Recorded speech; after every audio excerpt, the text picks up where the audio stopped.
அனைவருக்கும் வணக்கம். 10ஆம் வகுப்பு சமூக அறிவியலில் புவியியல் பாடத்தில் 3வது பாடம் இந்தியாவில் வந்து வேளாண்மை பற்றி ஒரு பாடம் இருக்குது. அதான் இந்திய வேளாண்மை. அந்த பாடத்துடைய புத்தக வினாக்கள் புக் பேக் பார்க்கலாம். ஃபஸ்ட்டு வந்து சரியான விடையை தேர்வு செய்க. 1. டேஷ் மண்ணில் இரும்பு ஆக்சைடு அதிகமாக காணப்படுகிறது. அதாவது எந்த மண்ணில் வந்து இரும்பு ஆக்சைடு அதிகமாக காணப்படுகிறது அப்படின்னா ஆப்ஷன் இ செம்மண். செம்மண்ணில் வந்து இரும்பு ஆக்சைடு வந்து ரொம்ப அதிகம். அடுத்தது, எந்த நிறுவனம் இந்தியாவில் உள்ள மண் வகைகளை 8 பெரும் பிரிவுகளாக, எத்தனை பிரிவுகள்? 8 பெரும் பிரிவுகளாக பிரித்துள்ளது. எந்த நிறுவனம் அப்படின்னா ஆப்ஷன் ஆ இந்திய வேளாண் ஆராய்ச்சி நிறுவனம். அடுத்தது, ஆறுகளின் மூலம் உருவாகும் மண் எது? ஆறுகளின் மூலம் உருவாகும் மண் எது அப்படின்னா ஆப்ஷன் இ வண்டல் மண். அடுத்தது, இந்தியாவின் உயரமான புவியீர்ப்பு அணை எது? இந்தியாவுடைய உயரமான புவியீர்ப்பு அணை எது அப்படின்னா ஆப்ஷன் ஆ பக்ரானங்கல் அணை. டேஷ் என்பது ஒரு வாணிப பயிர். மிக முக்கியமானது எது அப்படின்னா பருத்தி. அடுத்தது, கரிசல் மண் டேஷ் எனவும் அழைக்கப்படுகிறது. எந்த மண் அப்படின்னா பருத்தி மண். ஏன் அப்படின்னா பெரும்பாலுமே இப்போ கரிசல் மண்ணில் தான் இந்தியா முழுக்குமே இருக்கிற கரிசல் மண் வந்து பருத்திக்கு ஏற்றதாக உள்ளது. அதிகமான பயிர் வைக்கக்கூடியது பருத்தி. அதனால் அது கரிசல் மண் வந்து பருத்தி மண் என அழைக்கப்படுகிறது. உலகிலேயே மிக நீளமான அணை எது? உலகிலேயே மிக நீளமான அணை எது அப்படின்னா ஹிராகுட் அணை. இதுக்கு முன்னாடி ஒரு கொஸ்டின் பார்த்தா என்னது? புவியீர்ப்பு அணை எது அப்படின்னா பக்ரானங்கல் அணை. ஆனால் உலகிலேயே மிக நீளமான அணை எது அப்படின்னா ஹிராகுட் அணை. அடுத்தது, இந்தியாவில் தங்க இலை பயிர் என அழைக்கப்படுவது எது? இந்தியாவில் தங்க இலை பயிர் என அழைக்கப்படுவது சணல். அடுத்தது, சரியான கூற்றை கண்டுபிடிக்கவும் பாருங்கள். கூற்று: பழங்கள், காய் வகைகள் மற்றும் பூக்கள் பயிரிடல் ஈடுபடுவது தோட்டக்கலை துறையாகும். காரணம், உலகளவில் இந்தியாவுடைய மா, வாழை மற்றும் சிட்ரஸ் பழ வகை உற்பத்தியில் முதலிடத்தில் உள்ளது. மா, வாழை, சிட்ரஸ் வந்து உலகிலேயே இந்தியா தான் முதலிடத்தில் இருக்குது அப்படின்றாங்க. அது வந்து எது ரேட்டு அப்படின்னா ஆப்ஷன் இ கூற்று சரி, காரணம் வந்து தவறு. 2. வண்டல் மண் ஆறுகளின் மூலம் அரிக்கப்பட்டு படிய வைக்கப்பட்ட மக்கிய பொருள்களால் ஆன ஒன்று. காரணம் பாருங்கள், நெல் மற்றும் கோதுமை வண்டல் மண்ணில் நன்கு வளரும். இதுக்கு ஆப்ஷன் விடை என்ன அப்படின்னா ஆப்ஷன் ஆ கூற்று மற்றும் காரணம் இரண்டும் சரி. கூற்று காரணத்திற்கான சரியான விளக்கம். அடுத்தது, பொருந்தாததை தேர்ந்தெடுக்கவும் பாருங்கள். கோதுமை, நெல், திணை வகைகள், அடுத்தது காஃபி. இதில் பொருந்தாதது அப்படின்னா காஃபி. இதெல்லாமே உணவுப் பொருட்களில் வரும். மீதி இருக்கிறது இது வந்து தேநீர் வகை. அடுத்தது 2. காதர், பாங்கர், வண்டல், கரிசல். இதில் இது பொருந்தாத ஒன்று இது அப்படின்னா கரிசல் மண். அடுத்தது, வெள்ளப்பெருக்கு கால்வாய், வற்றாத கால்வாய், ஏரி பாசனம் கால்வாய். இதில் எதுக்கு அப்படின்னா ஏரி பாசனம். மீதி 3ம் கால்வாய்கள் சம்மந்தப்பட்டது. இது மட்டும் தனி. அடுத்தது, பொறுத்துக்க பாருங்கள். இந்தியாவின் சர்க்கரை கிண்ணம் எது அப்படின்னா உத்தரப்பிரதேசம் மற்றும் பீகார். ஃபஸ்ட்டு பிளேஸில் இருக்கிறது வந்து உத்தரப்பிரதேசம். காஃபி அதிகமாக எங்கே இருக்குது அப்படின்னா கர்நாடகா. அதே மாதிரி தேயிலை எங்கே அதிகமாக உற்பத்தி ஆகும் அப்படின்னா அசாம். திகிரி அணை எங்கே அப்படின்னா இந்தியாவின் உயரமான அணை. அதாவது புவியீர்ப்பு அணை வந்து பக்ரானங்கல் அணை, மிக நீளமான அணை வந்து ஹிராகுட் அணை, திகிரி அணை வந்து மிக உயரமான அணை ஹிராகுட். அது எந்த நதியோட குறுக்கால கட்டப்பட்டிருக்குன்னா மகாநதி. தோட்டக்கலையில் வந்து எந்த புரட்சி மூலியமாக ஒரு அதிக உற்பத்தி நடந்தது அப்படின்னா தங்கப்புரட்சி. அடுத்தது, சுருக்கமான விடையளி பாருங்கள். ஃபஸ்ட்டு கொஸ்டின், மண் வரையறு. மண் என்பது கனிமங்களின் கூட்டுப் பொருட்கள், மக்கிய தாவரங்கள், விலங்கின பொருட்கள், காற்று மற்றும் நீர் ஆகியவற்றை உள்ளடக்கியது. 2. இந்தியாவில் காணப்படும் மண் வகைகளின் பெயர்களை பட்டியலிடுக. 1.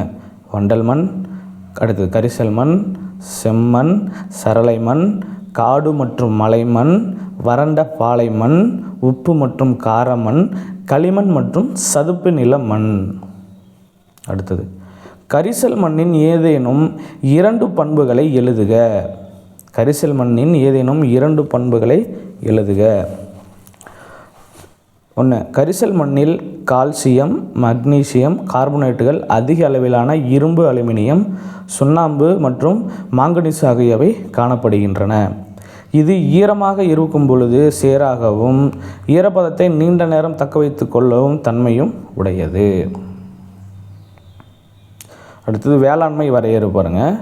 வேளாண்மை என்பது குறிப்பிட்ட பயிர்களை உற்பத்தி செய்தும் கால்நடைகளை வளர்த்தும் மக்களுக்கு உணவையும் கால்நடைகளுக்கு தீவனத்தையும் நார் மற்றும் தேவையான இதர பொருட்களையும் வழங்குவதாகும். வேளாண்மை அப்படிங்கிறது வந்து பயிர்கள் மட்டும் செய்கிறது கிடையாது. அதனுடைய கூட்டு முயற்சியாக கால்நடைகள் மற்றும் கோழிகள் வளர்ப்பு அப்படி இப்படின்னு எக்ஸ்ட்ரா வந்து செய்கிறது, பண்ணை மாதிரி செய்கிறது எல்லாமே என்ன அப்படின்னா வேளாண்மை அப்படிங்கிற ஒரு வார்த்தையில் அடங்கும். அதுக்கடுத்தது இந்தியாவில் வேளாண்மை முறைகளை பாருங்கள் 3 டைப்ஸாக இருக்குது. 6 டைப்ஸாக இருக்குது. 1 தன்னிருப்பு வேளாண்மை, இன்னொன்று இடப்பெயர்வு வேளாண்மை, தீவிர வேளாண்மை, வறண்ட நில வேளாண்மை, கலப்பு வேளாண்மை, படிக்கட்டு முறை வேளாண்மை. மொத்தம் எத்தனை டைப்பு? 6 டைப்ஸில் இருக்குது. இந்திய வேளாண் பருவங்களை குறிப்பிடுக. ரொம்ப ஃபேமஸாக இருக்கிற பருவங்கள் வந்து 3 தான். 1 காரிஃப் பருவம், ராஃபி பருவம், சையத் பருவம். காரிஃப் பருவம் வந்து ஜூன் முதல் செப்டம்பர் வரைக்கும், ராஃபி பருவம் வந்து அக்டோபர் முதல் மார்ச் வரைக்கும், சையத் பருவம் வந்து ஏப்ரல் முதல் ஜூன் வரைக்கும். அடுத்தது இந்தியாவின் தோட்டப்பயிர்களை குறிப்பிடுக. இந்தியாவில் இருக்கிற பயிர்களை இது தோட்டப்பயிர்களாக வகைப்படுத்தப்பட்டிருக்கிறது அப்படின்னா தேயிலை, காஃபி, ரப்பர், வாசனை பொருள். அடுத்தது 8 இந்தியாவில் மீன் வளர்ப்பு பிரிவுகளை பற்றி ஒரு சுருக்கமான குறிப்பு தருக. இந்திய மீன்பிடி தொழில் 2 வகைப்படும். 1 கடல் மீன்பிடிப்பு, உள்நாட்டு மீன்பிடிப்பு அல்லது நன்னீர் மீன்பிடிப்பு. கடல் மீன்பிடிப்பு வந்து பார்த்திங்கன்னா கடற்கரை பகுதி, கடற்கரை ஒட்டிய பகுதி, ஆழ்கடல், முக்கியமாக கண்டத்திட்டு பகுதிகளில் மீன்பிடித்தல் நடைபெறுகிறது. கடல் மீன் உற்பத்தியில் கேரளா முதன்மையாக உள்ளது. அரபிக்கடலை ஒட்டி இருக்கிறதுனால அதிக அளவில் இந்தியாவிலே முதன்மையான மாநிலம் எது அப்படின்னா கடல் மீன்பிடிப்பில் கேரளா முதன்மை. அடுத்தது உள்நாட்டு மீன்பிடிப்பு அல்லது நன்னீர் மீன்பிடிப்பு பாருங்கள். ஆறுகள், ஏரிகள், கால்வாய்கள், குளங்கள், கண்மாய்கள் போன்ற நீர்நிலைகளில் நடைபெறும் மீன்பிடித்தல் உள்நாட்டு மீன்பிடிப்பு எனப்படுகிறது. உள்நாட்டு மீன்பிடித்தலில் ஆந்திர பிரதேசம் முதன்மை மாநிலமாக உள்ளது. கடல் மீன்பிடிப்பில் கேரளா, உள்நாட்டு மீன்பிடிப்பில் ஆந்திரா. அடுத்தது காரணம் கூறுக. 1 வேளாண்மை இந்தியாவின் முதுகெலும்பு ஏன்? இந்தியா வேளாண்மை மூலம் 50% மேலான மக்களுக்கு வேலைவாய்ப்பையும் நாட்டின் மொத்த வருமானத்தில் 25% நாட்டிற்கு அளிக்கிறது. இதனால் வேளாண்மை இந்தியாவின் முதுகெலும்பு எனப்படுகிறது. மழைநீர் சேமிப்பு அவசியம் ஏன்? இந்தியா மழைக்கு பருவக்காற்றையே நம்பியுள்ளது. இம்மழை சீரற்ற நிலையற்ற முறையில் பொழிகிறது. பல சமயங்களில் மழை குறைவாகவே பெய்கிறது. இதனால் நிலத்தடி நீர்மட்டம் குறைந்து கொண்டே செல்கிறது. எனவே கிடைக்கும் மழை நீரை சேமிப்பது அவசியமாகும். அடுத்தது வேறுபடுத்துக. ராஃபி பருவம், காரிஃப் பருவம். ராஃபி பருவம் பாருங்கள். ராஃபி பருவம் வந்து அக்டோபர் முதல் மார்ச் வரை. காரிஃப் பருவம் வந்து ஜூன் முதல் செப்டம்பர் வரை. ராஃபி பருவத்தில் என்னென்ன பயிரிடுவாங்க? கோதுமை, பருப்பு, ஆளி விதைகள், கடுகு, பார்லி ஆகியவை வட மாநிலத்தினுடைய மிக முக்கியமான பயிர்கள். அதே மாதிரி காரிஃப் பருவத்தில் எது பயிர் வைப்பாங்க அப்படின்னா நெல், பருத்தி, மக்காச்சோளம், சோளம், கம்பு, உளுந்து ஆகியவை மிக முக்கியமான பயிர்கள். ராஃபி பருவத்தில் தென் மாநிலத்தில் பாருங்கள் நெல், மக்காச்சோளம், கேழ்வரகு, நிலக்கடலை, கம்பு இதெல்லாம் நம்ம சைடு தென் மாநிலங்களில் அதிகமாக பயிரிடுவாங்க. அதே மாதிரி காரிஃப் பருவத்தில் எது அப்படின்னா நெல், கேழ்வரகு, மக்காச்சோளம், கம்பு, நிலக்கடலை ஆகியவை பயிரிடப்படுகிறது. அடுத்தது வெள்ளப்பெருக்கு கால்வாய் மற்றும் வற்றாத கால்வாய். வெள்ளப்பெருக்கு கால்வாய் வந்து பாருங்கள், ஆற்றிலிருந்து நேரடியாக எவ்வித தடுப்பணைகளும் இன்றி தண்ணீர் வந்து கால்வாய் மூலம் எடுக்கப்படுகிறது. வற்றாத கால்வாய் பாருங்கள், வற்றாத நதிகளின் குறுக்கே அணைகள் கட்டி நீரின் போக்கை சீர்படுத்தி பயன்பாட்டிற்கு கொண்டு வருவதாகும். வெள்ளக்காலங்களில் தண்ணீரை திசை திருப்ப பயன்படுகின்றன.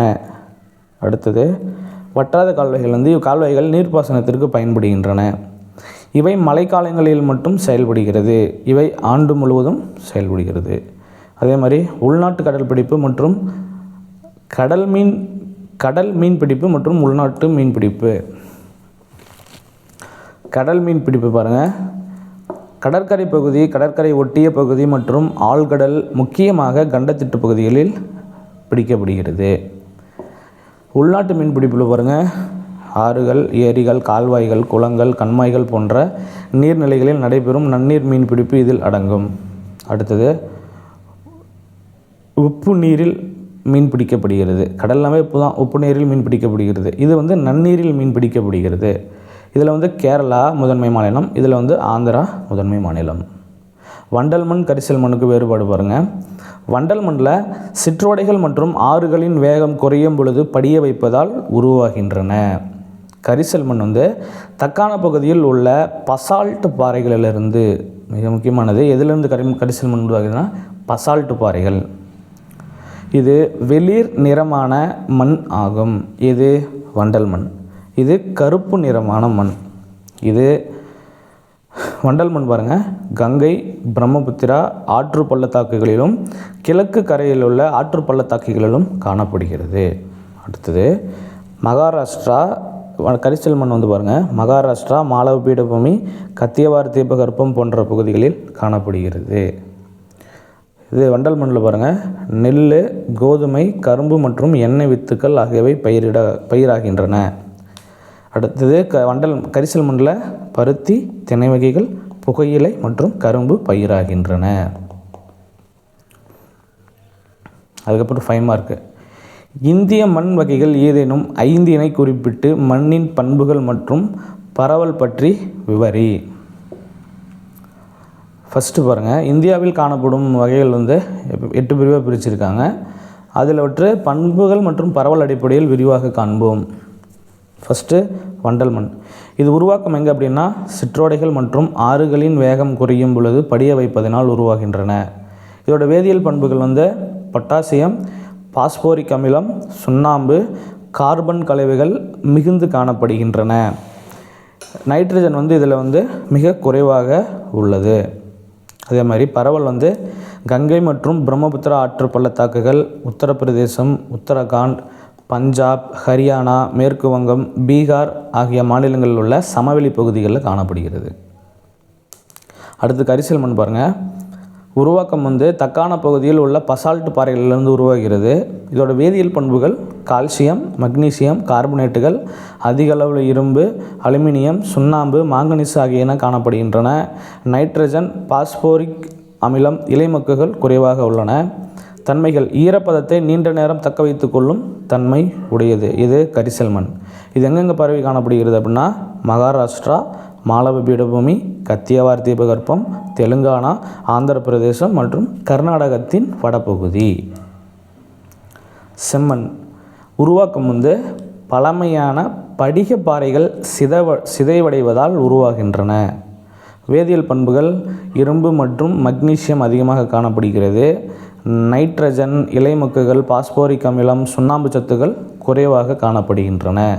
இதோட பரவல் வந்து கிழக்கு தக்கான பீடபூமி, கேரளா, தமிழ்நாடு, கர்நாடகா, சோட்டா நாகபுரி பீடபூமி மற்றும் ஜார்க்கண்ட். சோட்டா நாகபுரி பீடபூமி வந்து என்னது, கனிம வகைகள் அதிகமாக இருக்கக்கூடியது. சரளை மண் பாருங்கள். உருவாக்கம் வந்து வெப்பம் மற்றும் குளிர் அடுத்தடுத்து நிகழும்போது மண் சுவரல் காரணமாக ஏற்படுகிறது. வேதியியல் பண்பு இரும்பு மற்றும் அலுமினியத்தின் நீரேற்ற ஆக்சைடுகளால் உருவானது. தன்மை வந்து பொதுவாக ஈரப்பதத்தை தக்க வைத்து கொள்வது இல்லை. இது சரளை மண். பரவல் அசாம் குன்றுகள், கேரளா, கர்நாடகா, ஒடிசா மற்றும் கிழக்கு தொடர்ச்சி மலைகள். காடு மற்றும் மலைமண்.